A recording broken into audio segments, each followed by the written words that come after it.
ஒரு ஊர்ல ஒரு துறவி இருந்தார், புத்த சமய துறவி. அந்த ஊர் மன்னன் அவரை பத்தி கேள்விப்பட்டிருக்கான். ஒரு நாள் புறப்பட்டு போனா, துறவியின் பாதங்களை தொட்டு வணங்கினான். அதுக்கப்புறம் சொன்னான், ஐயா, நான் உங்களை அரண்மனைக்கு அழைச்சிட்டு போறதுக்காக வந்திருக்கிறேன். இனிமே நீங்க இங்க எதுக்கு இருக்கணும் அப்படின்னானா. அவன் மனசுக்குள்ள என்ன நினைப்புன்னா, இவர் எங்க வர போறாரு, நான் ரொம்ப எளிமையானவன், எனக்கு எதுக்கு அரண்மனை வாசம்னு சொல்லிவிடுவார் அப்படின்னு நினைச்சிருக்கான். ஆனா அந்த துறவி என்ன பண்ணாரு தெரியுமா? அப்படியா, சரி போகலாம், வா, போய் உன் ரதத்தை கொண்டுட்டு வா, அரண்மனைக்கு போகும்பொழுது அதுக்கு தகுந்த மாதிரி ஆடம்பரமா போகணும் அப்படின்னு விட்டாராம். துறவி இப்படி சொன்னதும் அந்த மன்னனுக்கு மனசுக்குள்ள சந்தேகம் வந்துட்டுது. இவர் உண்மையிலேயே துறவி தானா, ஏமாத்து பேர் வழி மாதிரி தெரியுதே அப்படின்னு நினைச்சிருக்கான். இருந்தாலும் இனிமே என்ன பண்றது, சொல்லியாச்சு. ரதத்தை கொண்டுட்டு வந்தான். துறவி ஏறி உக்காந்தார். பக்கத்துல ராஜா. அவரு ரொம்ப உற்சாகமா வரார். இவன் ரொம்ப சோர்ந்து போய் வரான். துறவி மரத்தடியிலேயே வாழ்ந்து பழக்கப்பட்டவர், அரண்மனையில எளிமையா ஒரு இடத்துல உக்காந்துக்குவார் அப்படின்னு நினைச்சான். ஆனா அப்படி இல்ல. அரண்மனைக்கு வந்த உடனே அந்த துறவி அதை கொண்டுட்டு வா, இதை கொண்டுட்டு வான்னு சொல்லி உத்தரவு போட ஆரம்பிச்சுட்டார். அரண்மனையில இருந்தா அரசனை மாதிரி இருக்கணும் அப்படிங்கிறார். ராத்திரி பூரா சௌரியமா தூங்கினார். பகல்ல அரண்மனை தோட்டத்துல உலாவ வேண்டியது, நீச்சல் குளத்துல குளிக்க வேண்டியது, இப்படியே பொழுது போக்கிட்டு இருக்கிறார். அந்த அரண்மனையில துறவி மகிழ்ச்சியா இருக்கிறார். மன்னனால அப்படி இருக்க முடியல. அவருக்கு எந்த கவலையும் இல்ல, இவனுக்கு அரசாங்க கவலைகள். துறவி அப்படி இருக்கிறத இவனால தாங்கிக்க முடியல. ஒரு நாள் அவர்கிட்டே போய், நான் உங்ககிட்ட கொஞ்சம் பேசணும் நானா. துறவி பார்த்தார். நான் இந்த அரண்மனைக்கு வரும்பொழுதே நீ என்னமோ என்கிட்ட கேட்கணும்னு நினைச்ச. ஏன் கால தாமதம்? நீ அனாவசியமா உன்னையே தொந்தரவு பண்ணிட்டு இருக்கிற. நீ கவலையா இருக்கேங்கிறது எனக்கு புரியுது. நான் மரத்தடியில இருந்தப்ப கூட என்னை அடிக்கடி சந்திச்சுக்கிட்டு இருப்ப, ஏதாவது விளக்கம் கேட்கறது உண்டு. இங்க வந்த பிறகு என்னை சந்திக்கிறது கூட அபூர்வமா போயிட்டுது. நீ இப்போ என்ன கேட்க போறேங்கிறது எனக்கு தெரியும், இருந்தாலும் கேள் அப்படின்னாராம். வேற ஒண்ணும் இல்லைங்க, இப்போ உங்களுக்கும் எனக்கு என்ன வித்தியாசம்? 2 பேரும் அரண்மனையில தான் இருக்கிறோம். நீங்க மகிழ்ச்சியா இருக்கிறீங்க, நான் அப்படி இருக்க முடியல. இவ்வளவுக்கும் நீங்க முன்னாடி இருந்தது மாதிரி இல்ல. தினமும் தங்க தேர் கேட்கறீங்க, உயர்தரமான ஆடைகள் அணிகிறீங்க, சுவையான சாப்பாடு. இப்படி இருக்கிறப்போ உங்களுக்கும் எனக்கு என்ன வித்தியாசம்? இதுதான் மன்னனுடைய கேள்வி. இதுக்கு பதில் சொல்றேன், என் கூட புறப்பட்டு வா, இந்த நகரத்துக்கு வெளியில போவோம் அப்படின்னு சொல்லி அரசனை கூப்பிட்டுக்கிட்டு ஊர் எல்லைக்கு சேர்ந்தார் துறவி. அங்க போய் சொன்னார், இத பாருப்பா, இந்த இடத்த தான் தேடிட்டு இருந்தேன். இனிமே நான் திரும்பி வரப்போறதில்ல. நீ என்னோட வர்றியா, திரும்பி போறியா அப்படின்னார். நான் எப்படிங்க உங்க கூட வர முடியும்? என்னுடைய நாடு, என்னுடைய சொத்துக்கள், மனைவி, மக்கள் எல்லாத்தையும் விட்டுட்டு எப்படிங்க வர்றதுன்னா. இப்ப அந்த துறவி சொன்னார், இப்ப வித்தியாசத்தை தெரிஞ்சுக்கிட்டியா? நான் அரண்மனையில இருந்தேன், எல்லா வித பொருள்களும் உடையவனா இருந்தேன். ஆனா எதையும் சொந்தம் கொண்டாடுறவனா இருக்கல. ஆனா நீ அப்படி இல்ல, எல்லாத்தையும் சொந்தம் கொண்டாடிட்டு இருக்கிற. இதுதான் நமக்குள்ள வித்தியாசம் அப்படின்னு சொன்னார். அரண்மனை ஆடைகளை அப்படியே களைஞ்சார், அரசங்கிட்ட கொடுத்தார். உன்னுடைய ஆடைகளை நீயே வச்சுக்கோன்னார். அவர் பாட்டுக்கு நடந்து போனார், திரும்பியே பார்க்கல. அரசனுக்கு அப்பதான் தன்னுடைய அறியாமை விளங்குச்சான். இதுல இருந்து நாம புரிஞ்சுக்க வேண்டியது என்னன்னா, இந்த உலகத்துல எத்தனையோ பொருள்கள், அதையெல்லாம் முறையா பயன்படுத்தினா மகிழ்ச்சி. அதை விட்டுட்டு அதுக்கெல்லாம் சொந்தம் கொண்டாட ஆரம்பிச்சா கவலை. நம்ம ஆட்கள் சொந்தம் கொண்டாடுற விதமே தனி. ஒரு ஆளு இன்னொருத்தங்கிட்ட ஒரு கொடை கடன் வாங்கியிருந்தான், திருப்பி கொடுக்கல. கொடையை கொடுத்தவன் கேட்டான், என்கிட்ட கடன் வாங்கினிய கொடை, அதை கொஞ்சம் திருப்பி தர்றியான்னா. அது உனக்கு இப்போ அவசரமா தேவைப்படுதா அப்படின்னு கேட்டான் இவன். எனக்கு தேவைப்படல, அந்த கொடைய நான் யாருகிட்ட வாங்கியிருந்தேனோ அவனுக்கு இப்போ அது அவசரமா தேவைப்படுது அப்படின்னானா அந்த ஆள். அந்த ஆளுக்கு பேச தெரியாது, அவர்கிட்ட கொஞ்சம் எச்சரிக்கையா நடந்துக்கோ அப்படின்னு சொல்றது உண்டு. அப்படின்னா என்ன அர்த்தம்? அவர் இன்னமும் குழந்தையாவே இருக்கிறாரு, இன்னும் பேச்சு வரலன்னு அர்த்தம்? அப்படி இல்ல, அவருக்கு நாகரிகமா பேச தெரியலன்னு அர்த்தம். பேசுறதுங்கிறது மனுஷனால மட்டுமே முடியக்கூடிய ஒரு காரியம். அப்படி இருந்தும் அதோட பெருமையை அவன் இன்னமும் சரியா புரிஞ்சுக்கலன்னு தான் சொல்லணும். அதனாலதான் அவன் அளவுக்கு அதிகமா வார்த்தைகளை கொட்டி போடுறான். அதுக்கப்புறம் அதையெல்லாம் திருப்பி அள்ள முடியாம கிடந்து கஷ்டப்படுறான். கொட்டுன வார்த்தையை அள்ள முடியுமா? ஒருத்தரை இன்னைக்கு பார்த்து முட்டாள்னு திட்டி போடுறீங்க, நாளைக்கு மறுபடியும் அவர்கிட்ட போய் நேத்திக்கு உன்னை முட்டாள்னு சொல்லிவிட்டேன், அந்த வார்த்தையை திருப்பி கொடு, வாங்கிட்டு போயிடுறேன் அப்படின்னு நான் சொல்ல முடியும்? அவன் கோபக்காரனா இருந்தா நேத்திக்கு அதை வேற விதமா உங்களுக்கு திருப்பி கொடுத்துருப்பான். உலகத்துல எவ்வளவோ ஜீவராசிகள் இருக்கு, அதுக்கெல்லாம் வாய் இருக்குது. அந்த வாயெல்லாம் எதுக்கு உபயோகம்? சாப்பிட்றதுக்காக. ஆனா நமக்கு இருக்கிற வாய் சாப்பிட்றதுக்காக மட்டும் இல்லை, பேசுறதுக்காகவும் தான். பேச முடியலன்னா வாய் இருந்தா கூட அது வாயில்லா ஜீவன் தான். ஒரு பையனை பார்த்து அது வாய் உள்ள புள்ள பொழைச்சிக்கும் அப்படின்னா மற்ற பையன்களுக்கெல்லாம் முகத்துல வாயே இல்லைன்னு அர்த்தம். அப்படி இல்லை, அந்த பையன் கொஞ்சம் கெட்டிக்காரத்தனமா பேசுவான்னு அர்த்தம். அதனால எப்படி பேசணும் அப்படிங்கறத நாம முக்கியமா தெரிஞ்சுக்கணும். இதுக்கு 8 விதமான குறிப்புகளை நம்ம பெரியவங்க சொல்லியிருக்கிறாங்க. பேச்சுக்கு 8 அங்கங்கள் உண்டு அப்படின்னு அவங்க சொல்றாங்க. அதெல்லாம் என்னென்ன அப்படின்னா, உண்மை, நன்மை, அன்பு, நிதானம், இனிமை, ஆழம், சமயம் அறிதல், சபை அறிதல். இந்த 8 தன்மையும் பேச்சில் இருக்கணுமா. இதையே கொஞ்சம் விவரமா சில பேர் போர்டில் எழுதி வச்சிருப்பாங்க. அதாவது எழுத்துலயாவது அதெல்லாம் இருக்கட்டுமே அப்படின்னு நினைச்சு நீங்க கூட சில இடங்கள்ல இதை பார்த்திருக்கலாம். அதாவது உண்மையே பேசுக, நன்மையே பேசுக, அன்பாக பேசுக, நிதானமாக பேசுக, இனிமையாக பேசுக, ஆழமுடையதாக பேசுக, சமயமறிந்து பேசுக, சபை அறிந்து பேசுக, இப்படி எழுதி வச்சிருப்பாங்க. இந்த 8 அம்சமும் சரியா பொருந்தி இருந்தாதான் அது பேச்சு. மற்றதெல்லாம் பேச்சாயிடாது. பேச்சு ஒரு சிறந்த கலை. எல்லாத்தையும் விட பேசாம இருந்தும் பழகணும், அது ரொம்ப முக்கியம். உண்மையே பேசணும். சத்தியத்துக்கு மதிப்பு கொடுக்கறவங்கள தான் சரித்திரம் மதிக்கும். உண்மை பேசினா மட்டும் போதாது, அந்த உண்மையில நன்மை கலந்துருக்கணும். கொலைகாரனுக்கு பயந்துகிட்டு ஒருத்தன் உங்க வீட்டுக்குள்ள ஒளிஞ்சிருக்கிறான். அந்த முரட்ட ஆசாமி கையில அரிவாளோட வந்து அவன் இங்க வந்தானான்னு உங்ககிட்ட கேட்கறான்னு வச்சுங்க. உண்மைதான் உயர்வு தரும் அப்படின்னு நினைச்சுக்கிட்டு, ஆமா உள்ளதான் இருக்கிறான், அடுப்பங்கரையில குதிருக்கு பின்னாடி உட்காந்துருக்கிறான், போய் பிடிச்சிட்டு போங்க அப்படின்னு சொல்லுவீங்க. அது நன்மை இல்லாத உண்மை. அதனால பிரயோஜனம் கிடையாது. அதே மாதிரி உங்க பேச்சில் அன்பு இருக்கணும், நிதானம் இருக்கணும், இனிமை இருக்கணும், சிந்தித்து பேசணும். சமயம் அறிந்து பேசுறதும் முக்கியம். அதை பத்தி நமக்கு வேற யாரும் சொல்லிக் கொடுக்க வேண்டியதில்லை. எந்த நேரத்துல யாருக்கிட்ட எப்படி பேசினா காரியம் நடக்கும் அப்படிங்கிறது நமக்கு நல்லா தெரியும். அது கைவந்த கலை. அவையறிந்து பேசுற திறமை பேச்சாளர்களுக்கு ரொம்ப அவசியம். அது இல்லைன்னா நிலைமை பரிதாபமாயிடும். ஒரு பேச்சாளர் ரொம்ப மும்முரமா பேசிக்கிட்டே இருந்தாராம். ரொம்ப நேரம் நிறுத்தவே இல்லை, பேசிக்கிட்டே இருக்கிறார். சபையில் இருந்தவங்க எல்லாம் ஒவ்வொருத்தரும் எழுந்திரிச்சு போய்கிட்டே இருக்கிறாங்க. கடைசியில 2 பேர் தான் அக்கறையா பேசுறவரை கவனிச்சுட்டு உட்காந்துருந்தாங்களாம். மேடையில பேசிக்கிட்டு இருந்தவர் அவங்கள பார்த்து சொன்னாராம், எனக்கு கூட்டம் முக்கியம் இல்ல, எவ்வளவு பேர் என் பேச்சை கேட்கறாங்க அப்படிங்கறது முக்கியம் இல்ல. நீங்க 2 பேராவது ஊக்கமா என்ன கவனிச்சுக்கிட்டு உட்காந்துருக்கிறீங்க, அது போதும். உங்களுக்காகவே நான் பேசிக்கிட்டு இருக்கிறேன் அப்படின்னார். இதை கேட்டதும் உட்கார்ந்திருந்த 2 பேர்ல ஒருத்தர் எழுந்திருச்சு, அப்படி இல்லைங்க, நாங்க 2 பேரும் நீங்க பேசி முடிச்ச உடனே தொடர்ந்து பேச வேண்டிய ஆளுங்க, அதுக்காக தான் காத்துக்கிட்டு இருக்கிறோம், சீக்கிரம் முடிங்க அப்படின்னாங்களாம். இப்பெல்லாம் நம்ம ஊர்ல மாமியார் மருமகள் ஒருத்தர் நல்லா புரிஞ்சுக்கிட்டு நல்ல விதமா தான் இருக்கிறாங்க பல இடத்துல. அதனால நான் இப்ப சொல்ல போற கதையை கேட்டுவிட்டு இந்த காலத்துல அவ்வளவு மோசமா யாரு சார் நடந்துக்கிறாங்க அப்படின்னு கேட்டு யாரும் சண்டைக்கு வரக்கூடாது. இன்னொரு உண்மையையும் சொல்லிவிடுறேன். அதாவது இந்த கதையை நமக்கு எழுதி அனுப்பி இருக்கிறதே கொஞ்ச நாள்ல மருமகளாகவும் அதுக்கப்புறம் கொஞ்ச காலத்துல மாமியாராகவும் ஆக போற ஒரு நேயர் தான். சரி, இந்த கதைக்கு வருவோம். அதாவது ஒரு சின்ன குடும்பம், அந்த வீட்டுல மாமியார் ஆட்சி, அவங்க வச்சதுதான் சட்டம். புள்ளையண்டா எப்படின்னா அம்மா சொல்றதையும் கேட்டுக்குவான், மனைவி சொல்றதையும் கேட்டுக்குவான், நமக்கு என்னத்துக்கு வம்புங்கிற டைப். மருமகள் பேர்ல குறை கண்டுபிடிக்கிறதுலயே அந்த மாமியாருக்கு ஒரு சுவாரஸ்யம். சின்ன சின்ன விஷயத்துல எல்லாம் குத்தம் கண்டுபிடிச்சுக்கிட்டே இருக்கிறாங்க.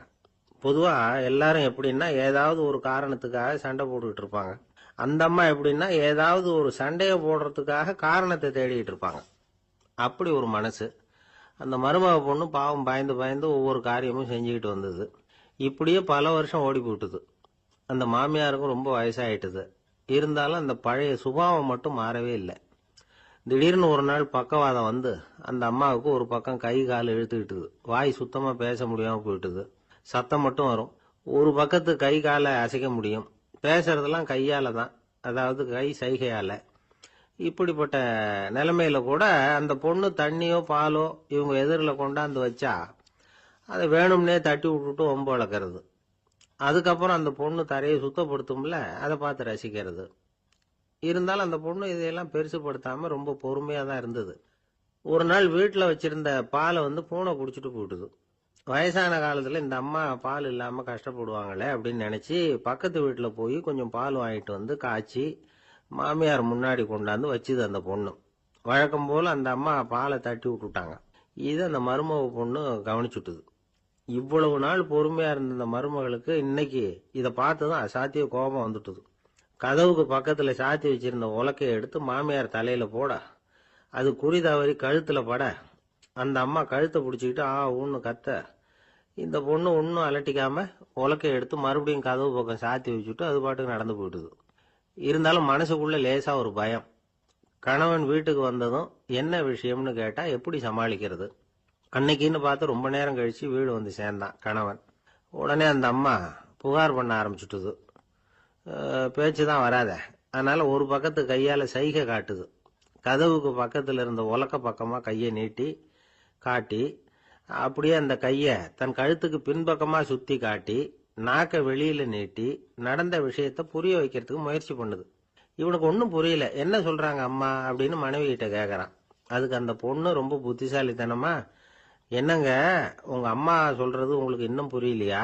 அவங்க உங்களை பார்த்து என்ன சொல்றாங்கன்னா, ஏண்டா உலக்க மாதிரி நிக்கிற, சாக போற எனக்கு சங்கிலி எதுக்கு, என் கழுத்துல கிடக்குற இந்த சங்கிலியை கழட்டி என் மருமக கழுத்துல போடுறா அப்படின்னு சொல்றாங்க அப்படின்னு தான். ஓ அப்படியா விஷயம்னு சொல்லி அம்மா கழுத்துல இருந்த சங்கிலியை எடுத்து மனைவி கழுத்துல போட்டுட்டு, அம்மா உன் விருப்பப்படியே போட்டாச்சு, இனிமேலாவது நிம்மதியா படுத்து தூங்கு அப்படின்னு சொல்லிவிட்டு உள்ள போயிட்டான். பாத்தீங்களா கதைய? அதனாலதான் மாமியார்கள் சைகை காட்டுறதுன்னா கூட இனிமே ஜாக்கிரதையா இருக்கணும். ஆபீஸ்ல வேலை பார்க்கிற ஒருத்தர் வந்தார். பேசாம ஒரு 10 நாள் லீவு போட்டுடலாமா பாக்குறேன் அப்படின்னார். ஏன்னு கேட்டோம். என்னுடைய மேலதிகாரி ஒரு முசுடு சார், அவர்கிட்ட வேலை பார்க்கறது ரொம்ப கஷ்டமா இருக்குது அப்படின்னார். ஆபீஸ்ல வேலை பார்க்கறவங்க எல்லாம் ஒரு விஷயத்த நல்லா ஞாபகத்துல வச்சுக்கணும். மேலதிகாரிங்கிறவர் ஒரு பெரிய மகான் இல்ல, அவரும் ஒரு மானிட பிறவிதான். சராசரி மனுஷனுக்கு உள்ள பலம் பலவீனம் ரெண்டும் அவருக்கும் உண்டு. அதனால அவரை கொஞ்சம் அனுசரிச்சு போறதுக்கு பழகிறது தான் நல்லது. மேலதிகாரிகள்ல பல வகை உண்டு. அதுல முக்கியமா 3 வகை. அதுல ஒரு வகை எப்படி தெரியுமா? உங்களை ஒரு வேலை செய்யற மெஷினா மட்டுமே நினைக்கக்கூடிய வகை. இவங்கெல்லாம் எப்படின்னா, எங்கேயாவது வெளியூர் போயிருந்தா கூட அங்கிருந்து போன் பண்ணுவாங்க, அந்த வேலை என்னாச்சு இந்த வேலை என்னாச்சு அப்படின்னு. இவங்களுக்கெல்லாம் உங்க நலனை பத்தியோ உங்க குடும்பத்தை பத்தியோ அக்கறை இருக்காது. நீங்க சொல்ற யோசனை எதுவும் இவங்க கிட்ட எடுபடாது. கொடுத்த வேலையை பாரு, நீ எனக்கு புத்தி சொல்ல வேணாம் அப்படிம்பாங்க. இவங்களை அனுசரிச்சு போறதுக்கு ஒரே வழி, இவங்க எதை சொன்னாலும் சரின்னு சொல்லிவிட்டு வேலையை கவனிக்க வேண்டியதுதான். இவங்க கிட்ட வேற எந்த கேள்வியும் கேட்டுக்கிட்டு இருக்கக்கூடாது. ஆமா சாமி போடுறது கௌரவ குறைச்சல் இல்ல, அது ஒரு அலுவலக சௌகரியம், அவ்வளவுதான். இன்னொரு வகையான மேலதிகாரிகள் எப்படி தெரியுமா? இவங்கெல்லாம் ஆபீஸ் வேலையை பத்தி அதிகமா கவலைப்பட்டுக்கிட்டு இருக்க மாட்டாங்க. தங்களுடைய சொந்த இமேஜ் பாதிக்கப்படக்கூடாதுங்கிறதுலயே கவனமா இருப்பாங்க. இவங்கெல்லாம் அடிக்கடி உங்க நலனை விசாரிப்பாங்க. அதே மாதிரி நீங்களும் அவரை விசாரிக்கணும்னு எதிர்பார்ப்பாங்க. இந்த ரக அதிகாரிகளுக்கெல்லாம் புது வருட வாழ்த்து அனுப்பலாம், பிறந்த நாள் வாழ்த்து அனுப்பலாம். அவருக்கு எங்கேயாவது ஒரு பாராட்டு விழா நடந்தா முதல் வரிசையில போய் உட்காந்து உங்க முகத்தை காட்டலாம். ஆபீஸ் வேலையை மட்டுமே பார்க்கிற பணியாளர்கள் இது மாதிரி அதிகாரிகள் கிட்ட நல்ல பேர் வாங்க முடியாது. இன்னொரு வகையான மேலதிகாரிகள் உண்டு. அவங்க எப்படின்னா, ஆபீஸ் வேலையை பத்தியும் கவலைப்பட மாட்டாங்க, தனக்கு கீழே வேலை பார்க்கறவங்கள பத்தியும் கவலைப்பட மாட்டாங்க. எக்காரணம் கொண்டும் தன்னுடைய பொசிஷனுக்கு ஆபத்து வந்துடக்கூடாதுன்னு நினைக்கக்கூடியவங்க இவங்க. இவங்களால கடுமையான வேலை செய்யவும் முடியாது, தீர்மானிக்கவும் முடியாது. எந்த முடிவையும் எடுக்காம அப்படியே தள்ளி போட்டுக்கிட்டே போடுவாங்க எல்லாத்தையும். இதனால என்ன ஆகும்னா, இவருக்கு கீழே வேலை பார்க்கிற உங்களுக்கு பொறுப்பு அதிகமாயிடும். இவங்க கிட்ட போய் பிரச்சனையை மட்டும் சொல்லி பிரயோஜனம் இல்லை, அதுக்கான முடிவுகளை நீங்களே சொல்லணும். அப்பதான் இது மாதிரி அதிகாரிகள் கிட்ட நல்ல பேர் வாங்கலாம். அட்லீஸ்ட் கெட்ட பேர் வாங்காமலாவது காலம் தள்ளலாம். ஆபீஸ்ல வேலை பார்க்கறவங்க முக்கியமா சில விஷயங்களை ஞாபகத்துல வச்சுக்கணும். ஆபீஸ்ல நடக்கிற நல்லது கெட்டது எதுவா இருந்தாலும் உடனடியா மேலதிகாரி கிட்ட தெரிவிக்கிறது நல்லது. 3வது மனிதர் மூலமா அதை அவர் தெரிஞ்சுக்கிறது அவ்வளவு நல்லது இல்லை. எந்த மேல் அதிகாரியுமே தான் இந்த சர்பாஸ் செய்யப்படுறத விரும்புறதில்லை. அதனால அவருக்கு தெரியாம மேலிடத்துக்கு மணி எழுதி போடக்கூடாது. அப்படி எழுதி போடுறவங்க சில பேர் இருக்கிறாங்க. நீங்களும் உங்க மேலதிகாரியும் தொழில் ரீதியா ஒரே படிப்பு படிச்சவரா இருக்கலாம். அப்படி இருந்ததுன்னா அட்ஜஸ்ட் பண்ணி போறது கொஞ்சம் கஷ்டம்தான். இதை மனசுல வச்சுக்கிட்டு நடந்துக்கணும். உங்களுக்கும் அவருக்கும் அபிப்பிராய பேதமா, அது அவருக்கும் உங்களுக்கும் உள்ள தனிப்பட்ட பிரச்சனை, அதை விளம்பரப்படுத்திட்டு இருக்க கூடாது. அது அவருடைய கோபத்தை கிளறும். உங்க மேலதிகாரி உங்க கூட படிச்சவரா இருக்கலாம், அதுக்காக அவர் எல்லாருக்கும் முன்னாடி அடைய கிச்சாமி எப்படிடா இருக்க அப்படின்லாம் கேட்டுக்கிட்டு இருக்க கூடாது. பொதுவா யாரும் அதை விரும்புறதில்ல. இவ்வளவையும் உங்க மனசுல வச்சுக்கிட்டு கொஞ்சம் சாமர்த்தியமா நடந்துகிட்டீங்கன்னா ஆபீஸ் உங்களுக்கு அவஸ்தையா இருக்காது, ஆனந்தமா இருக்கும். ஒரு மேலதிகாரி தன்கிட்ட வேலை பார்க்குற ஒருத்தரை பத்தி ரொம்ப பெருமையா சொன்னாராம். எங்க ஆபீஸ்ல எவ்வளவோ பேர் வேலை பார்க்கறாங்க, எல்லாரும் தினமும் வந்து ஏதாவது பிரச்சனைகளை சொல்லிட்டு இருப்பாங்க. ஆனா இவர் ஒருத்தர் மட்டும்தான் இது வரைக்கும் என்கிட்ட வந்து எந்த பிரச்சனையும் சொன்னதே இல்லை. அவர் பாட்டுக்கு வருவார், வேலை பார்ப்பார், போயிடுவார் அப்படின்னாராம். நான் உடனே அவ்வளவு பெருமைக்குரிய அந்த ஊழியரை பார்த்து கேட்டேன், ஏன்பா உன்னுடைய மேலதிகாரிகிட்ட நீ எந்த பிரச்சனையும் கொண்டுகிட்டு போறதே இல்லையாமே அப்படின்னு கேட்டேன். அதுக்கு அவர் சொல்றாரு, ஆமாங்க, அது ஏன்னா அவரால் எந்த பிரச்சனையுமே தீர்க்க முடியாதுங்கிறது எனக்கு நல்லா தெரியும், அதனால அப்படி செய்யறேன், வேற ஒண்ணும் இல்லை அப்படின்னார் ரொம்ப பொறுமையா. ஒரு ஊர்ல ஒருத்தர் இருந்தான். ஒரு நாள் காலையில எழுந்திருச்சான். ஒரு 10 ரூபாய் எடுத்து சட்டை பையில வச்சுக்கிட்டான். கடை தெருவுக்கு புறப்பட்டான். காய்கறி வாங்கறதுக்காக அவன் போறான். காய்கறி சந்தைக்கு போய் சேர்ந்தான். கத்திரிக்காய் 1/4 கிலோ கொடுங்கன்னா கொடுத்தாங்க. காசு கொடுக்கறதுக்காக சட்டை பையில கையை விட்டான், பணத்தை காணும். 10 ரூபாய் சட்டை பையில வச்சுக்கிட்டு தான் வந்தான். அது இப்ப அங்க இல்ல. வழியில் எங்கேயும் அது விழுந்துட்டு போல் இருக்கு. அல்லது யாராவது திருடர்கள் தெரியாம அதை எடுத்துக்கிட்டு போட்டாங்களா என்னன்னு தெரியல. எப்படியோ 10 ரூபாய் அவன் இழந்துட்டான். கையில காசு இல்லை. அதனால கத்திரிக்காயை திருப்பி கொடுத்துட்டு கவலையோட வீட்டுக்கு திரும்பி வந்தான். அதையே நினைச்சுக்கிட்டு இருந்தான். அவனுக்கு துக்கம் அதிகமா போச்சு, அழ ஆரம்பிச்சுட்டான். காய்கறிகள் வாங்கிட்டு வந்து ஆனந்தமா சமைச்சு சாப்பிடலாம்னு நினைச்சோம், அது முடியாம போச்சேங்கிற கவலை அவனுக்கு.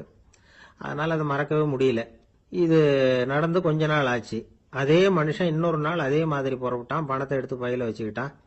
காய்கறி சண்டையை நோக்கி போய்கிட்டு இருக்கிறான். இப்போ வழியில ஒரு ஏழை பையனை பார்த்தான். தம்பி எங்க போற அப்படின்னு கேட்டான். ஐயா பள்ளிக்கூடத்துக்கு போயிட்டு இருக்கிறேன்னா அவன். சரி, அதுக்கே இவ்வளவு கவலையோட போயிட்டு இருக்கிற அப்படின்னு விசாரிச்சான் அவன். ஐயா நான் ரொம்ப ஏழை, வீட்டுல வசதி இல்லை, பரீட்சைக்கு பணம் கட்டணும், இன்னைக்கு கடைசி நாள், என்ன செய்யறதுன்னு தெரியலன்னா. இவன் பார்த்தான். தாங்கிட்ட இருக்கிற பணத்தை எடுத்து அந்த பையன்கிட்ட கொடுத்தான்.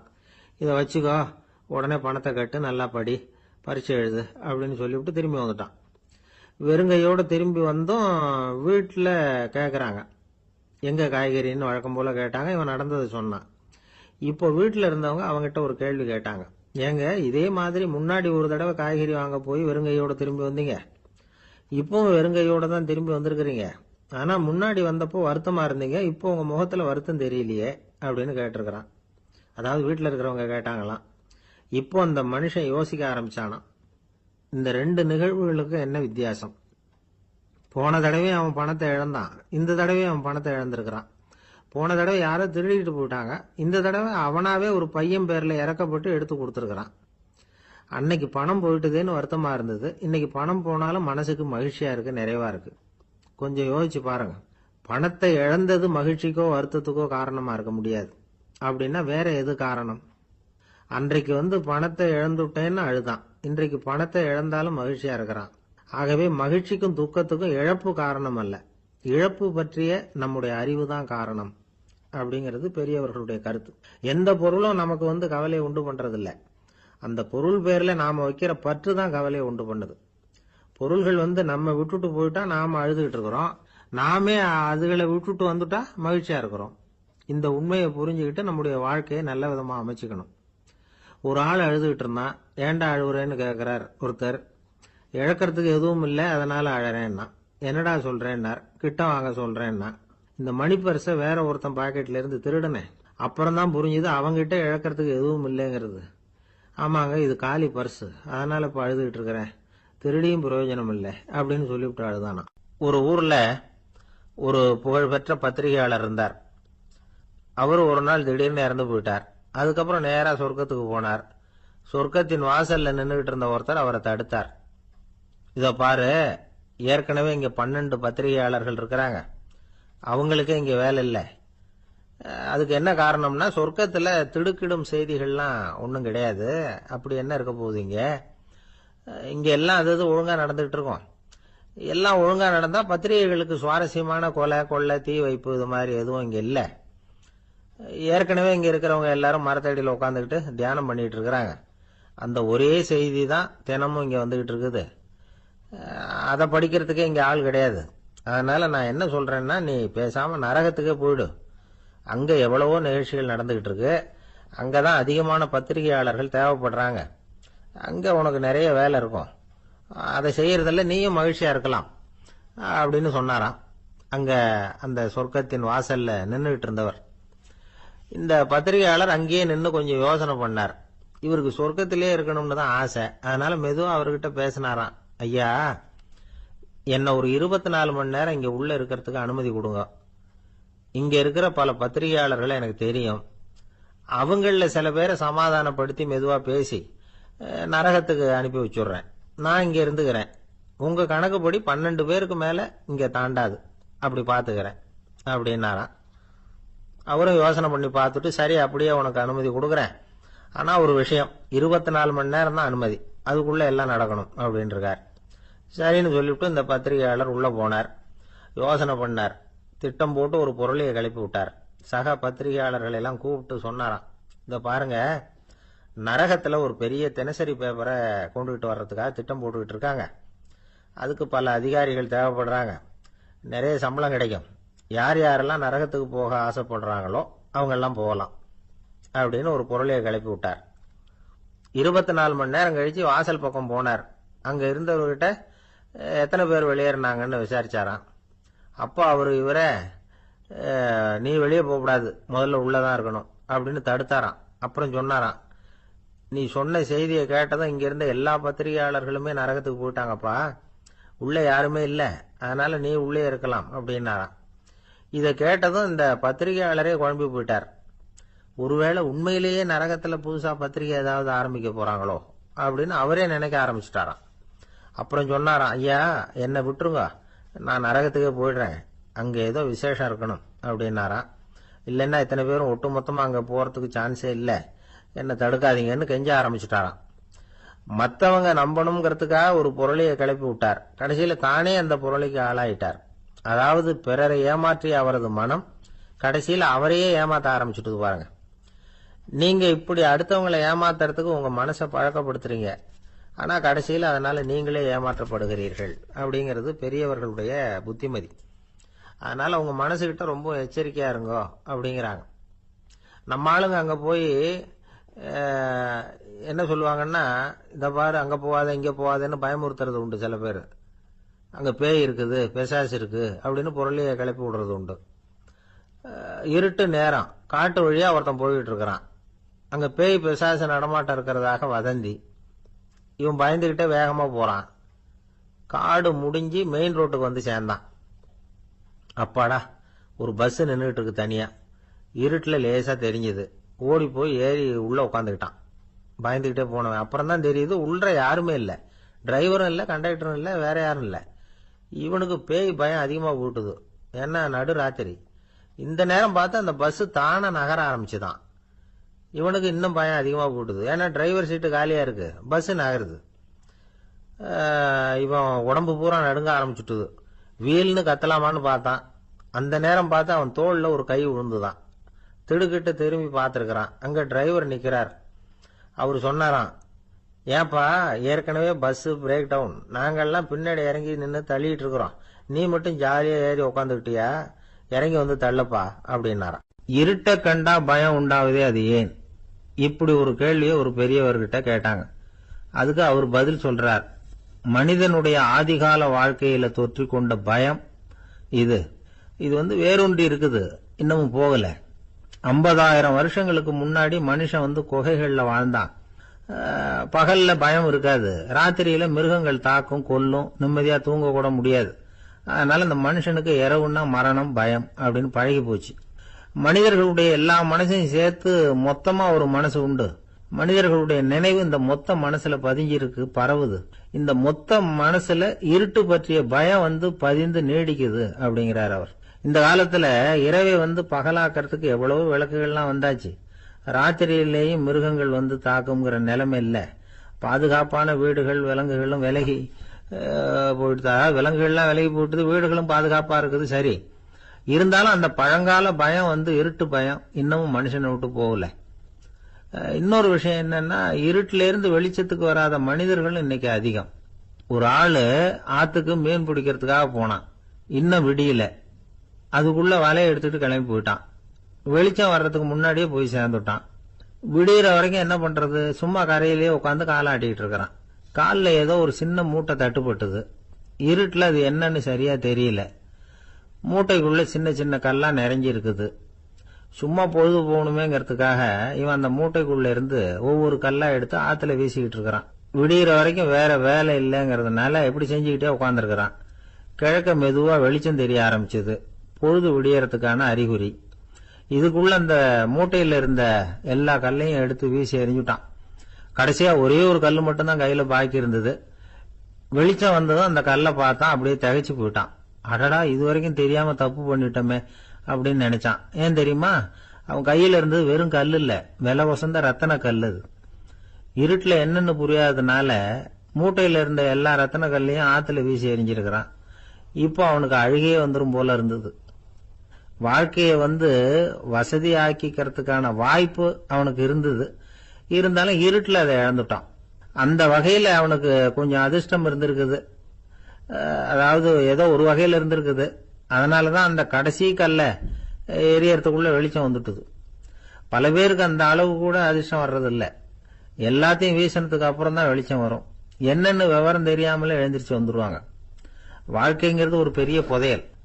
அதை புரிஞ்சிக்காம மனுஷன் அதை வீசி எரிஞ்சுக்கிட்டு இருக்கான் அப்படிங்கறது தான் பெரியவங்க கருத்து. சில பேருக்கு புரிஞ்சுக்கிற நேரம் வரும், அதுக்குள்ள வாழ்நாள்லாம் ஓடி போயிருக்கும். அதுக்கப்புறம் என்ன பண்றது? நம்மால ஒருத்தன் கையில ஒரு சின்ன பையோட வந்துகிட்டு இருந்தான். பை உள்ள ஏகப்பட்ட நகைகள், ரத்தன கல் எல்லாம் இருக்கு.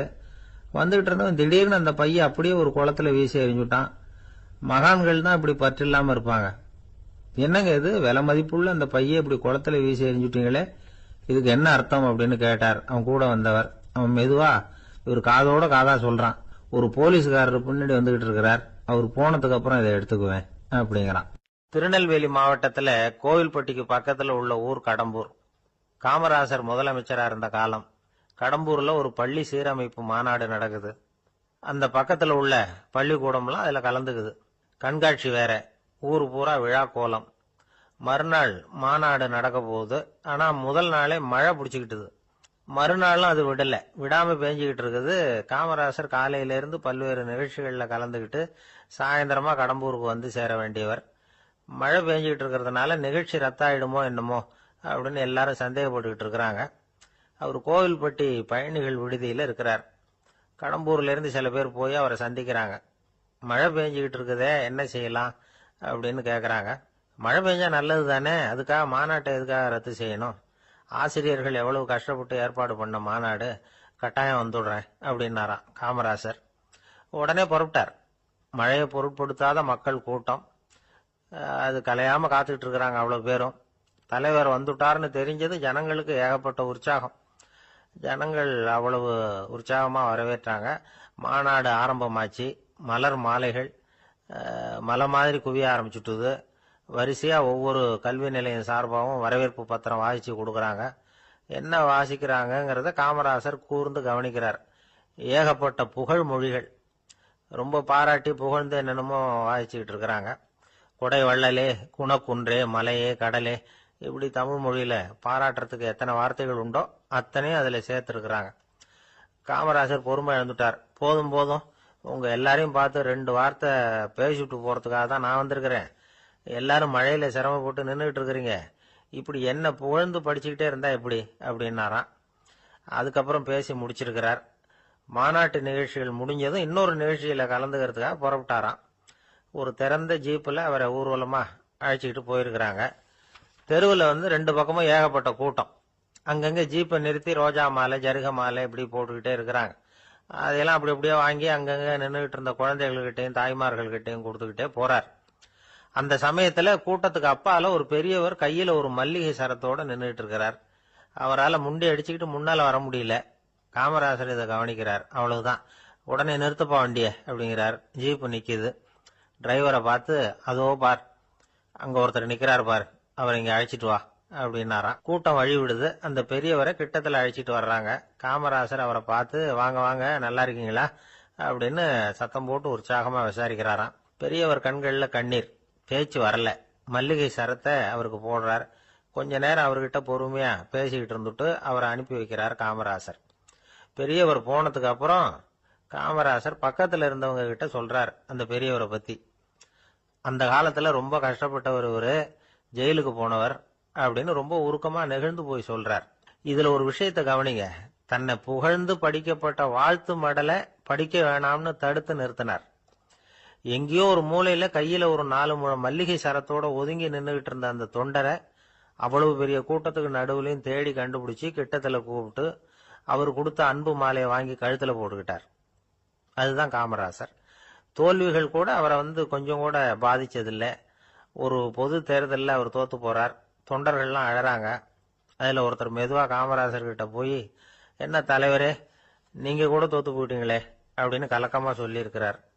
அதுக்கு காமராசர், நான் கூட தோத்து போறதுக்கு பேர் தான்ப்பா ஜனநாயகம் அப்படின்னாராம். ஒரே ஒரு ஊர், அந்த ஊருக்கு பேரு கொடையாளிப்பட்டி. அந்த பேருக்கு தகுந்த மாதிரி தான் அந்த ஊர் மக்களும். யார் என்ன கேட்டாலும் இல்லைன்னு சொல்லாம கொடுப்பாங்க. கொடையாளிகள் நிறைந்த ஊர். இனாமா மட்டும் இல்ல, கடனாவும் பணம் கொடுப்பாங்க. யாருக்காவது அவசரமா பணம் தேவைப்பட்டதுன்னு வச்சுக்கோங்க, அந்த ஊருக்கு போய் வாங்கிக்கலாம். பத்திரம் தேவையில்லை, சாட்சி தேவையில்லை, ஜாமீன் தேவையில்லை, எந்த உத்தரவாதமும் கேட்காம பணம் கொடுத்துருவாங்க. நம்மால் ஒருத்தனுக்கு பணம் தேவைப்பட்டது. சொந்த பந்தம்லாம் கேட்டு பார்த்தா யாரும் கொடுக்கற வழியா தெரியல. எல்லாரும் அவங்கவுங்க சௌரியத்தை பாக்குறவங்க, அடுத்தவங்க சௌரியத்தை பத்தி கவலைப்படாதவங்க. இவன் எல்லாரையும் கேட்டு பார்த்துட்டு சோர்ந்து போய் உக்காந்துட்டான். அந்த நேரம் தான் கொடையாளிப்பட்டியை பத்தி கேள்விப்பட்டான். அப்படி ஒரு ஊர் இருக்கிறது தெரிஞ்சதும் அந்த ஊருக்கு வழி கேட்டுக்கிட்டு ஒரு நாள் புறப்பட்டு போனான்.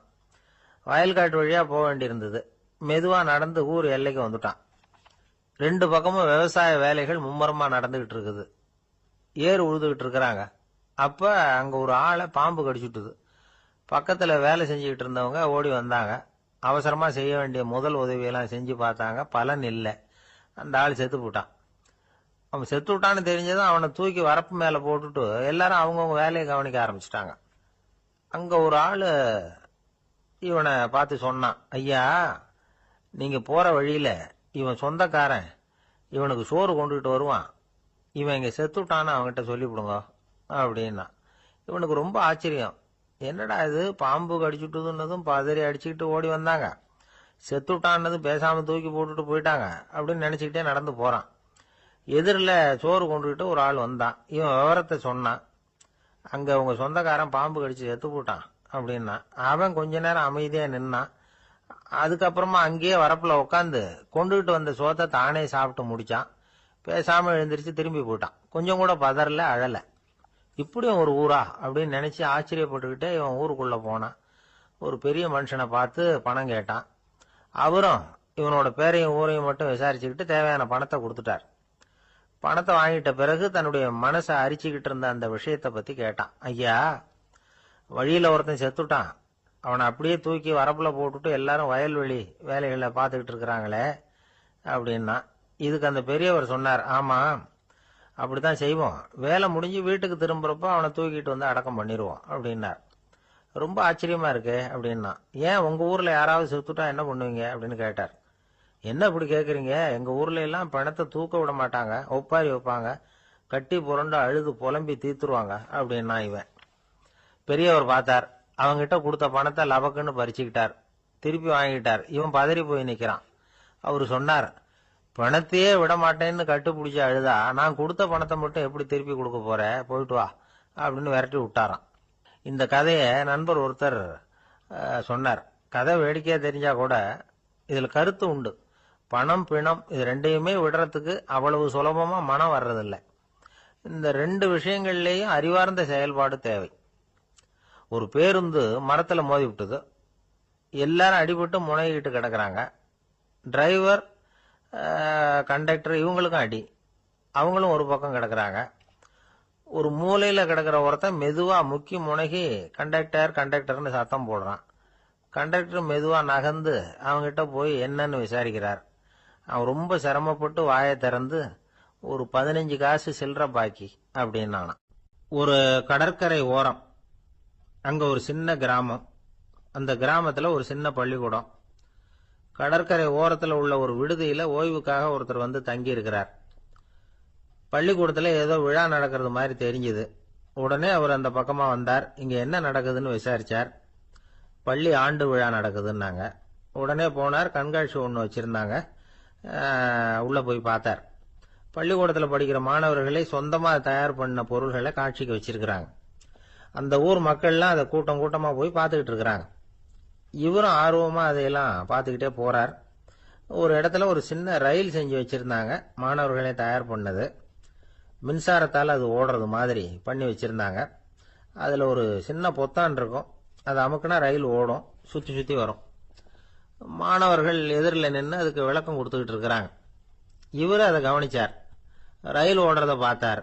அங்க நின்றுகிட்டு இருந்த மாணவர்கள் கிட்ட விளையாட்டா கேட்டார், ஏன்பா இந்த ரயில் எதனால ஓடுது அப்படின்னு கேட்டார் இவரு. சக்தியினால ஓடுது அப்படின்னாங்க மாணவர்கள். அது என்ன சக்தின்னு கேட்டார். அதுக்கு பேரு மின்சாரம் அப்படின்னாங்க. சரி, நீங்க மின்சாரத்தை பார்த்துருக்கிறீங்களா அப்படின்னார். நாங்க பார்த்தது இல்லைங்க, ஆனா இதை செய்யறதுக்கு எங்களுக்கு உதவி பண்ண ஆசிரியர் ஒரு பட்டதாரி, ஒரு காலம் அவர் பார்த்துருக்கலாம் அப்படின்னாங்க. அவர் எங்க இருக்காருன்னு கேட்டார். இதோ அழைச்சிட்டு வர்றோம்னு ஓடினாங்க. அவர் அழைச்சிட்டு வந்தாங்க. அவர்கிட்ட ஒரு பெரியவர் கேட்டார், மின்சாரத்தை நீங்க பார்த்துருக்கிறீங்களா அப்படின்னு.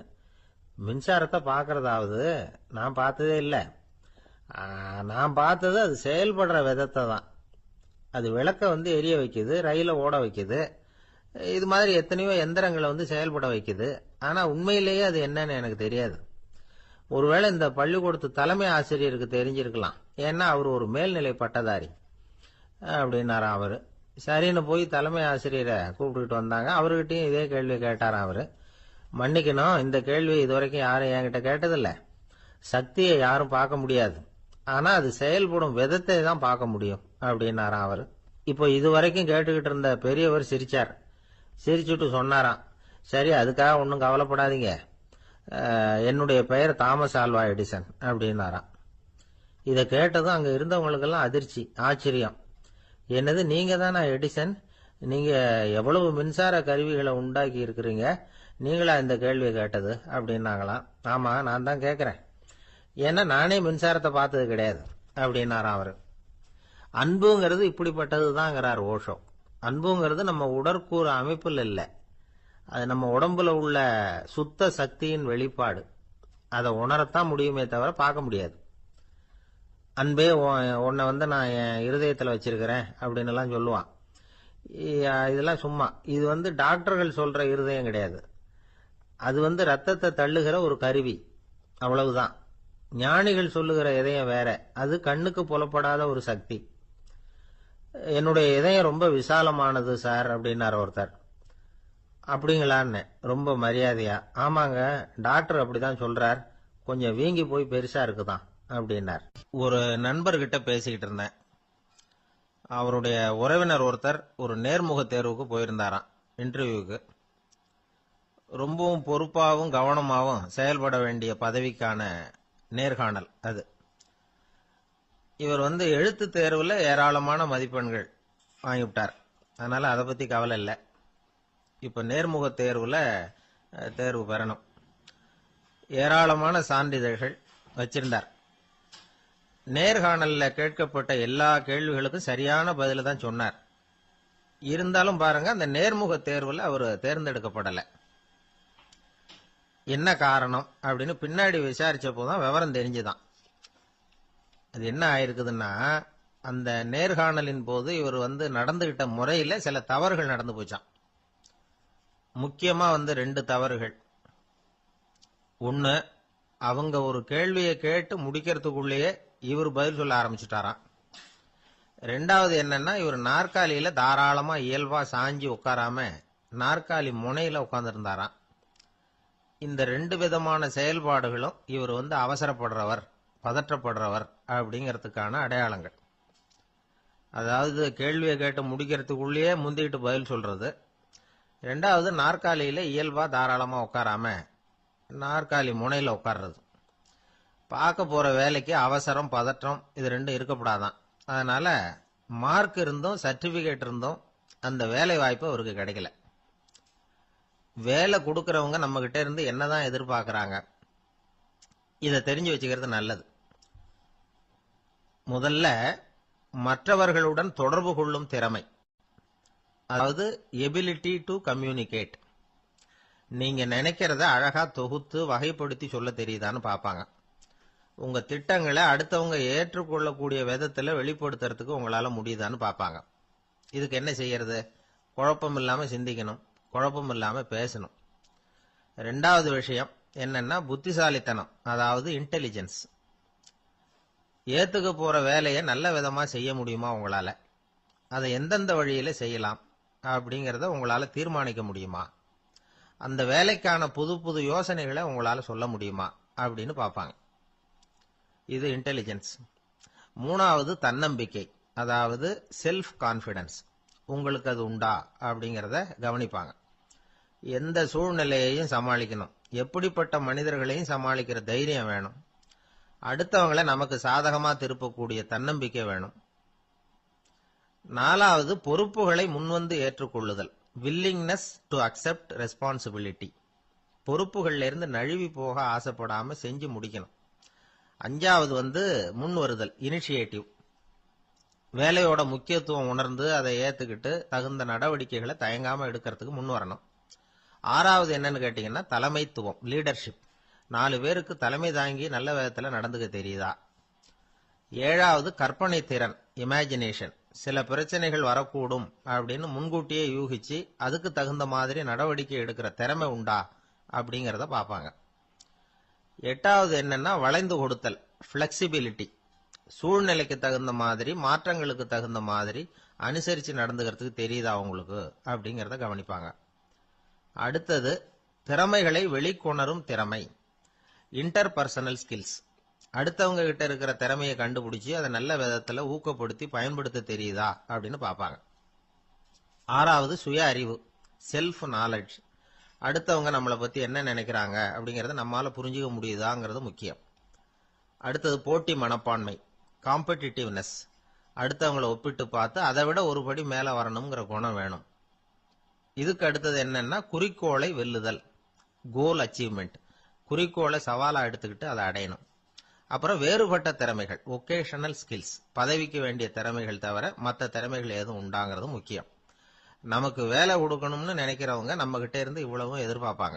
அதுக்கு தகுந்த மாதிரி நம்மளை நாமே தயார்படுத்திக்கணும். எனக்கு வேண்டப்பட்ட ஒருத்தர் ஒரு இன்டர்வியூக்கு போயிட்டு வந்தார், நேர்காணலுக்கு. எப்படி இருந்தது இன்டர்வியூன்னு விசாரிச்சேன். நான் போனேன். அவர் கேட்ட எல்லா கேள்விக்கும் அவர் எதிர்பார்த்தது மாதிரியே எல்லா பதிலையும் சொன்னேன். கடைசியா நான் எதிர்பார்க்காத ஒரு தகவலை அவர் சொன்னார் அப்படின்னார். என்னன்னு கேட்டேன். அவரும் என்ன மாதிரியே இன்டர்வியூக்கு வந்தவர் தானா, சும்மா என்ன கேள்வி கேட்டுக்கிட்டு உட்காந்துருந்தாராம் அப்படின்னார். அதனால ஒரு நேர்காணலுக்கு போறதுக்கு முன்னாடி என்ன எதிர்பார்க்கறாங்க அப்படிங்கறத தெரிஞ்சுக்கிட்டு போனா வெற்றி நிச்சயம். 2 பேர் சுவாரஸ்யமா பேசிட்டு இருக்கிறப்போ குறுக்க புகுந்து தொந்தரவு பண்றதுக்குன்னே சில பேர் இருப்பாங்க. அது ரொம்ப இடைஞ்சலா இருக்கும். இதே மாதிரி மின்காந்தம் கூட குறுக்க புகுந்து தொந்தரவு பண்ணும். கடைசியில் அது ஒரு பெரிய இடைஞ்சல கொண்டாந்து விட்டுரும். சில வீடுகளில் கேபிள் கனெக்ஷன் இல்லாம சில தனியார் டிவி காட்சிகள் தெரியும். அதுக்கு என்ன காரணம்னா இந்த மின்காந்த குறுக்கீடு தான் காரணம். இதைத்தான் சுருக்கமா EMI அப்படின்னு சொல்றாங்க, அதாவது எலக்ட்ரோ மேக்னெட்டிக் இன்டர்ஃபியரன்ஸ். இது ஏற்படக்கூடிய இடங்கள் எது எதுன்னு எடுத்துக்கிட்டா அது ஒரு பெரிய பட்டியலாவே போயிடும். இந்த EMI தொந்தரவு கேபிள் டிவியில மட்டும்தான் இல்லை, ராக்கெட் ஏவுதளத்தில் உள்ள ரேடார்கள், அங்க உள்ள சில சக்தி வாய்ந்த தொலைத்தொடர்பு சாதனங்கள், விமான தளங்களில் உள்ள ரேடார்கள், கப்பல் தளங்களில் பொருத்தப்பட்டிருக்கக்கூடிய சக்தி வாய்ந்த ஆண்டனாக்கள், இப்படி நிறைய சொல்லலாம்.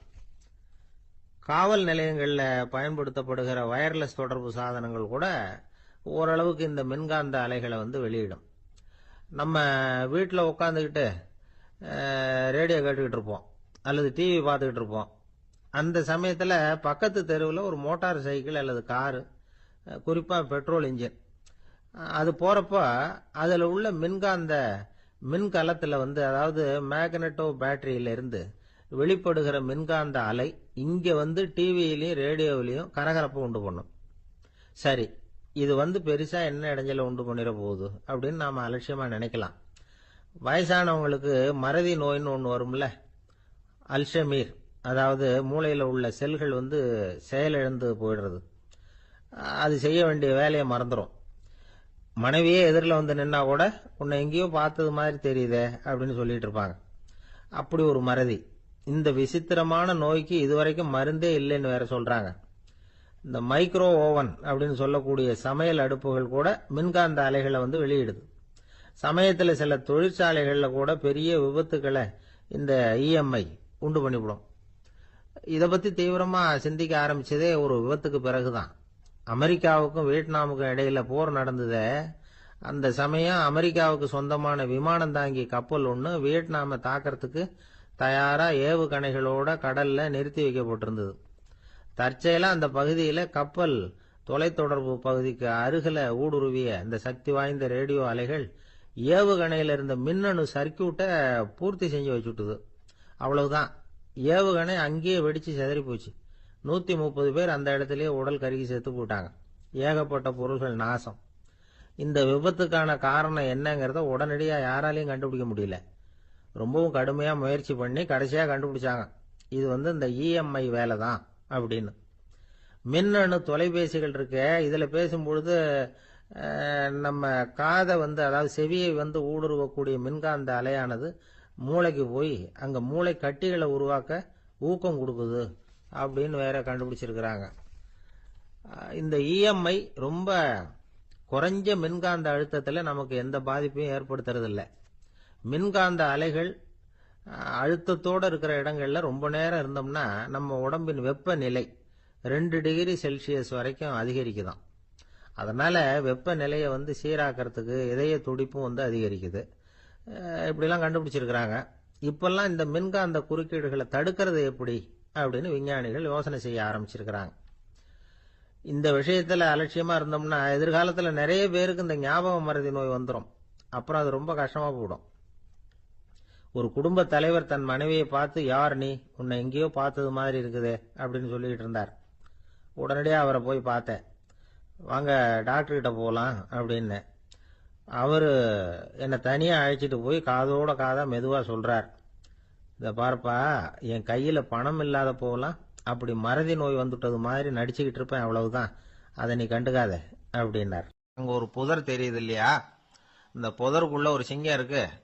அந்த பக்கமா நான் போறப்போ வர்றப்போலாம் அது என்கிட்ட வம்பு வளர்க்குது, தகராறு செய்யுது, என் மேல பாயுது, என்னை தாக்குது, ஏன்னு தெரியல அப்படின்னுது. இதை கேட்டதும் அந்த குரங்கு சொல்லிச்சு, இனிமே கவலைப்படாத, இந்த தடவை நான் உன்னை காப்பாத்துறேன்னுது. அதுக்கப்புறம் ஒரு நாள் அந்த குரங்கும் கழுதியும் அந்த புதர் பக்கமா போய்கிட்டு இருந்தாங்க. எதிர்பார்த்தது மாதிரியே நடந்தது. அந்த சிங்கம் எதிரில் வந்தது, கழுதியை பார்த்தது, உடனே அது மேல பாய ஆரம்பிச்சுட்டுது. அவ்வளவுதான். உடனே இந்த குரங்கு என்ன பண்ணிச்சு தெரியுமா, கிடுகிடுன்னு ஒரு மரத்து மேல ஏறி உட்காந்துக்கிட்டது. அங்க உட்காந்துக்கிட்டு கீழே அந்த கழுதையும் சிங்கமும் போடுற சண்டையை வேடிக்கை பார்க்க ஆரம்பிச்சுட்டுது. கொஞ்ச நேரம் கழிச்சு அடிபட்ட காயத்தோட அந்த கழுதை மெதுவா நடந்து வந்தது. குரங்கும் மெல்ல மரத்தை விட்டு கீழே இறங்குச்சு. இப்ப கழுதை கேட்டுது, என்னை காப்பாத்துறேன்னு சொல்லிவிட்டு காலவாரி விட்டுட்டியே, நீ பாட்டுக்கு மரத்து மேல ஏறி உட்காந்துக்கிட்டே, இது நியாயமானது. குரங்கு பரிதாபமா அதை பார்த்தது. நான் மரத்து மேல இருந்து நீங்க 2 பேரும் சண்டை போட்டதை பார்த்துக்கிட்டு தான் இருந்தேன். உன்னோட சத்தம் தான் அதிகமா இருந்தது, அது நீ சிரிக்கிற மாதிரி எனக்கு கேட்டுது, அதனால நீ தான் ஜெயிச்சுக்கிட்டு இருக்க போல இருக்கு அப்படின்னு நினைச்சுட்டேன்னு. இன்னைக்கு பல பேர் இப்படிதான் இருக்கிறாங்களாம். யாரு ஜெயிக்கிறாங்க யாரு தோக்குறாங்கிறத முகத்தை பார்த்து கூட கண்டுபிடிக்க முடியறதில்ல. பேசுற பேச்சை வச்சு கூட கண்டுபிடிக்க முடியறதில்ல. தோற்கிறவங்க கூட சிரிக்கிற மாதிரி முகத்தை வச்சுக்கிறான். இன்றைய மனிதர்கள் கிட்ட ஏகப்பட்ட முரண்பாடுகள். பொய் முகங்களோட உலவுகிறவர்கள் தான் அதிகம். உண்மை முகம் எங்க இருக்கு அப்படிங்கறத புரிஞ்சுக்கிட்டு நண்பர்களை தேர்ந்தெடுக்கணும் அப்படிங்கிறது ஒரு முக்கியமான கருத்து. கடவுள் இந்த உலகத்தை படைச்சுட்டு அதுக்கப்புறமும் கொஞ்ச நாள் இங்கேயே தங்கி இருந்தாராம். அப்பதான் அவருக்கு ஒரு உண்மை புரிஞ்சுதான், இந்த உலகத்துல தங்கி இருக்கிறது எவ்வளவு இடைஞ்சல்னு. தினமும் மனிதர்கள் தேடி ஏதாவது புகார் சொல்லிக்கிட்டே இருந்தாங்களாம். எனக்கு அது வேணும் இது வேணும்னு கேட்டுக்கிட்டே இருந்தாங்களாம். சில பேர் வந்தாங்க, நாங்க விவசாயம் பண்றோம், தண்ணி இல்லாம பயிர் காயுது, எங்களுக்கு மழை வேணும் அப்படின்னாங்க. அவங்க போனதும் அதுக்கப்புறம் சில பேர் வந்தாங்க, நாங்க மண்பானை செய்யறவங்க, நிறைய பானை செஞ்சு வச்சிருக்கிறோம், மழை பெஞ்சா எல்லாம் கரைஞ்சி வீணா போயிடும், அதனால இன்னைக்கு மழை பெய்யக்கூடாதுன்னாங்க. கடவுள் பார்த்தார், அவருக்கு என்ன பண்றதுன்னே தெரியல, ஏகப்பட்ட குழப்பம், தலையை பிச்சுக்கலாம் போல இருந்தது, கிட்டத்தட்ட பைத்தியம் முடிக்கிற அளவுக்கு ஆயிட்டுது. எல்லாருடைய ஆசைகளையும் அவரால் நிறைவேற்ற முடியல, ஏன்னா ஒண்ணுக்கு ஒண்ணு முரண்பாடா இருந்தது. ஒரு நாள் தன்னுடைய அமைச்சரவையை கூட்டி ஆலோசனை கேட்டார், என்ன செய்யலாம்னு சொல்லுங்கன்னார். இது என்ன பிரமாதம், பேசாம இமயமலை அடிவாரத்துல போய் உட்காந்துங்க, யாரும் தொந்தரவு பண்ண மாட்டாங்கன்னாங்க. அங்கேயும் மனிதர்கள் வர ஆரம்பிச்சுருவாங்களேன்னார் கடவுள். சரி அப்படின்னா சந்திரன்ல போயிருந்துக்கலாமேன்னாங்க. அங்கேயும் மனுஷன் குடி வர போறான் அப்படின்னார் கடவுள். வெகு தூரத்துக்கு அப்பால் உள்ள நட்சத்திர மண்டலத்துக்கு போயிடலான்னாங்க. இதெல்லாம் நிரந்தர தீர்வாகாது, நிரந்தரமா இந்த மனிதனுடைய தொல்லையிலிருந்து நான் விடுபடணும், அதுக்கு ஏதாவது வழி சொல்லுங்கன்னார் கடவுள். ஒரு வயசான ஆள் வந்தார். கடவுளுக்கு காதோட காதா ஒரு வழியை சொன்னார். கடவுளுக்கு முகம் மலர்ந்தது. அதுதான் சரி, அப்படியே செஞ்சுடலான்னார். அந்த ஆள் சொன்ன ரகசியம் என்ன தெரியுமா? மனிதனால அடைய முடியாத ஒரு இடம் இருக்கு, அது வேற எங்கேயும் இல்ல, அவனுக்கு உள்ளே இருக்குது. அங்க போய் மறைஞ்சுங்க, அதுக்கப்புறம் மனிதர்களால உங்களுக்கு தொந்தரவு இருக்காதுன்னார். மனிதன் நினைக்காத இடம் அதுதான். அதாவது உள்ளுக்குள்ள இருக்கிற உண்மையை புரிஞ்சுக்காம வெளியில எங்கேயோ அது இருக்கிறதாக நினைச்சு வரட்டிட்டு அலையறான் மனுஷன். உள்ளே இருக்கிற உண்மை புரிஞ்சா நாம தன்னம்பிக்கையோட தலை நிமிர்ந்து வாழலாம். வேடிக்கையா ஒரு கதை சொல்லுவாங்க. இதை பாருங்க, நம்ம பையன் எங்க பணம் வச்சாலும் எடுத்து விடுறான், என்ன பண்றதுன்னாங்க அம்மா. அப்பா கொஞ்ச நேரம் யோசனை பண்ணார். அதுக்கப்புறம் சொன்னார், அவன் கண்ணுல படாத இடமா நம்ம வீட்டில் இருக்கிறது ஒரே இடம் தான், அங்க பணத்தை வை திருட்டு போவாதுன்னார். அது எந்த இடம்னு கேட்டாங்க. அதுதான் அவன் பாட புஸ்தகம், அதுல வச்சிரு, அவன் தொடவே மாட்டான். பாட புத்தகத்தை தொடாம பரீட்சையில வெற்றி பெற முடியாது அப்படிங்கறத புரிஞ்சுக்கணும். உள்ளே இருக்கிற உண்மையை தொடாமல் வாழ்க்கையில வெற்றி பெற முடியாது. அதனால உண்மையை புரிஞ்சுகிட்டா வாழ்க்கையில வெற்றி நிச்சயம். இமயமலை அடிவாரத்துல ஒரு மடம். அங்க ஒரு சன்னியாசி இருந்தார். அவர்கிட்ட ஒருத்தர் வந்தார். சுவாமி, ஆசைய உதற நினைக்கிறேன், முடியல, ஊட்டிக்கிட்டே வருது அப்படின்னாராம். இப்படி உட்கார, ஒரு கதை சொல்றேன் அப்படின்னு சொல்லி அவர் சொல்ல ஆரம்பிச்சாராம்.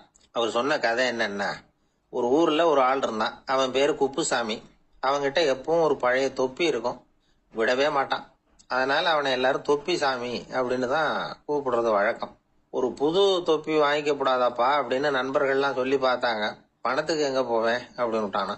பணம் வச்சிருக்கான், செலவு பண்ண மனசு வரல, மகா கஞ்சன். பழைய பாட்டில்கள்லாம் வாங்கி வித்துக்கிட்டு இருந்தான். அப்படி ஒரு தடவை பழைய கண்ணாடி சாமான்களை ஏலத்தில் எடுத்தப்போ அதுல ஒரு அருமையான சென்ட் பாட்டில் கிடைச்சது. உடனே ஒரு ஐடியா பண்ணான். அந்த சென்ட்டை சின்ன சின்ன பாட்டில்கள்ல அடைச்சி ஜன்னல் ஓரமா அடுக்கி வச்சுட்டான். அதை வித்தா நிறைய பணம் கிடைக்குமே, அதனால.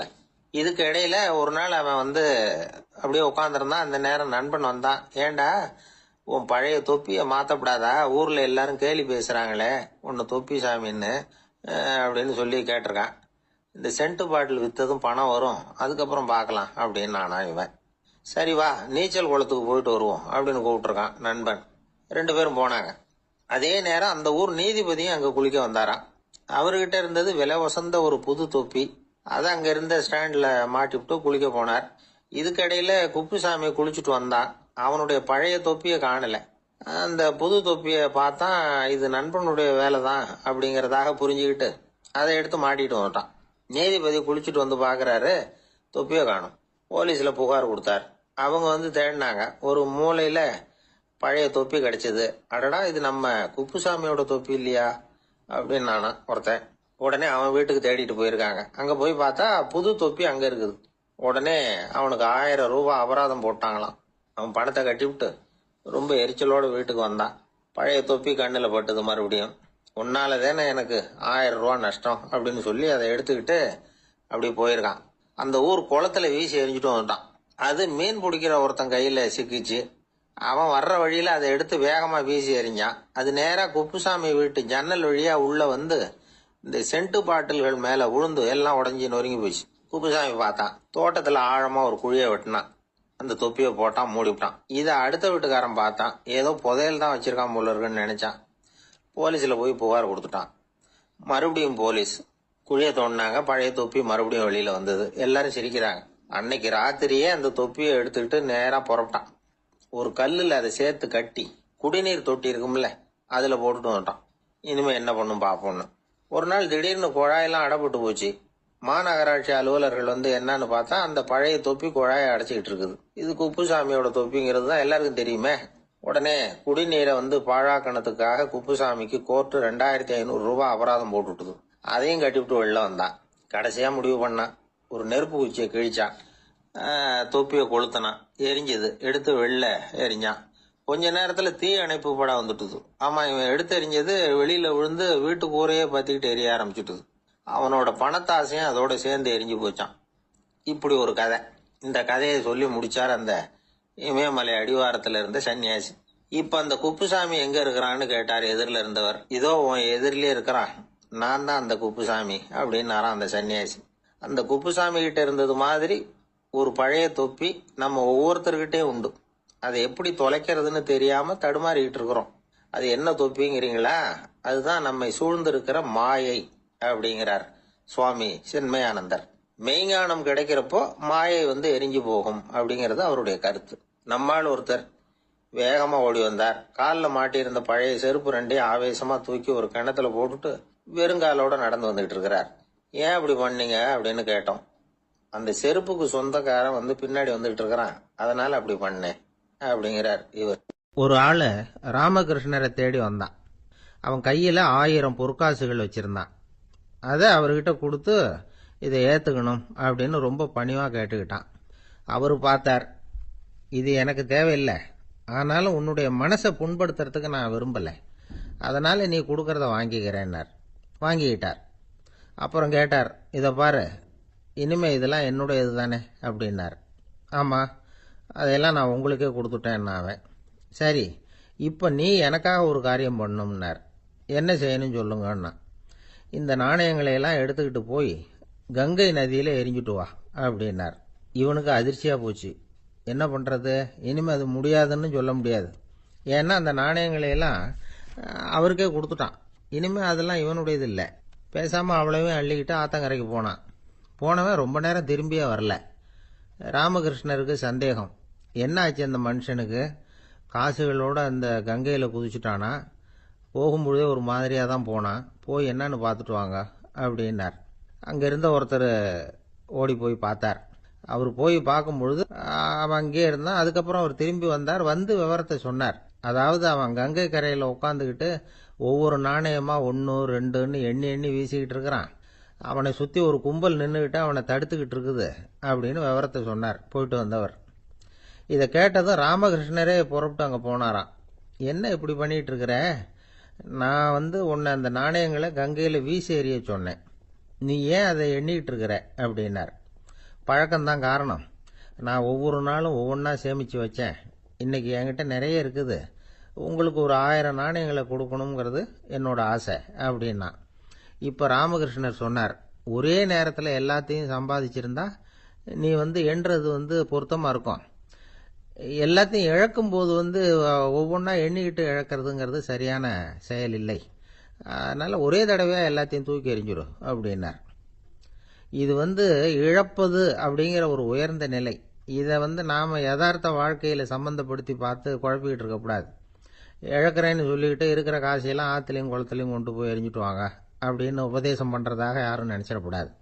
இதில் நாம் புரிஞ்சிக்க வேண்டியது என்னன்னா, எதையாவது ஒன்றை இன்னொருத்தருக்கு கொடுக்கணும் அப்படின்னு விருப்பப்பட்டா அதை மனப்பூர்வமாக கொடுத்துடணும். கொடுத்துட்டு அதையே நினச்சிக்கிட்டு இருக்கக்கூடாது. நம்மால் ஒருத்தர் ஒரு 100 ரூபாய் நோட்டை தன்னுடைய நண்பர் ஒருத்தர்கிட்ட கொடுத்து, இது உனக்கு தான் வச்சுக்கோ அப்படின்னார். அவர் பார்த்தார், இது இனிமேல் எனக்கு தானே சொந்தம் அப்படின்னார். ஆமான்னார் அவர். அப்படின்னா எனக்காக நீ ஒரு உதவி செய்யணும்னார். சொல்லுங்க, செய்கிறேன்னார் அவர். இந்த 100 ரூபாய் நோட்டை தீ வச்சு கொளுத்தி விடுனார். இவர் அதிர்ச்சியாகி அவரை பார்த்தார். இப்போ அவர் சொன்னார், நீ எனக்கு அன்பா கொடுத்தது இது, இந்த நோட்டு கள்ள நோட்டுங்கிறது எனக்கு முன்னாடியே தெரியும், சீக்கிரம் கொளுத்தி விடு, அதுதான் நம்ம 2 பேருக்குமே நல்லது அப்படின்னாராம் அவர். ஐயா, என்னுடைய நூல் வெளியீட்டு விழாவுக்கு அவசியம் நீங்க வரணும் அப்படின்னு கூப்பிட்டார் ஒருத்தர். எப்போ வரணும்னு கேட்டேன். அடுத்த வாரம்னார். சரி, புத்தகம் தயாராகிட்டுதா அப்படின்னு. நாளைக்கு தான் அச்சிக்க கொடுக்க போறேன்னார். என்னங்க இது, புத்தகம் அச்சிடுறதுக்கு முன்னாடியே அழைப்புதழை அச்சடிச்சு விட்டீங்களே அப்படின்னு கேட்டேன். அதனால என்னங்க, அந்த காலம் மாதிரியா போடலாம், அச்சுக்கலை எவ்வளவோ முன்னேறியாச்சுங்க. Lino type, mono type, photo type, laser, இப்படி என்னென்னமோ வந்தாச்சு. இன்னைக்கு கொடுத்தா நாளைக்கே புத்தகம் தயார் அப்படின்னார். இப்படி இந்த அளவுக்கு முன்னேறி இருக்கிற இந்த அச்சுக்கலை ஆரம்பத்தில் எப்படி இருந்தது தெரியுமா? அந்த காலத்தில் காகிதம்னா என்னன்னே தெரியாது. அப்படி ஒன்று கண்டுபிடிக்கப்படவே இல்லை. அப்போல்லாம் எதையாவது ஒன்று எழுதணும்னா அதுக்கு ஆட்டு தோலை தான் பயன்படுத்தி இருக்கிறாங்க. கண்ணுக்குட்டி தோல் கூட அதுக்கு உபயோகப்பட்டு தான். ஐரோப்பாவில் இருந்த பாதிரியார்கள் தோலில் எழுதப்பட்ட புத்தகத்தை தயாரிக்கிறதுல ரொம்ப கெட்டிக்காரங்களாம். எகிப்து, அப்புறம் மத்திய தரைக்கடல் ஓரத்தில் உள்ள நாடுகள், இங்கெல்லாம் தோல் தான் எழுது பொருளாக பயன்பட்டு வந்திருக்குது. ஆனால் நம்ம நாட்டில் ஓலைச்சுவடிகளை எழுத்துக்கு பயன்படுத்தி இருக்கிறாங்க. எழுதுறதுக்கு தோலை பயன்படுத்தினவங்க பிறகு பேப்பரைஸ் அப்படிங்கிற கோரை புல்லை அதுக்கு பயன்படுத்தினாங்களாம். இதெல்லாம் அப்படி கொஞ்சம் கொஞ்சமாக கண்டுபிடிச்சிட்டு வந்திருக்கிறாங்க.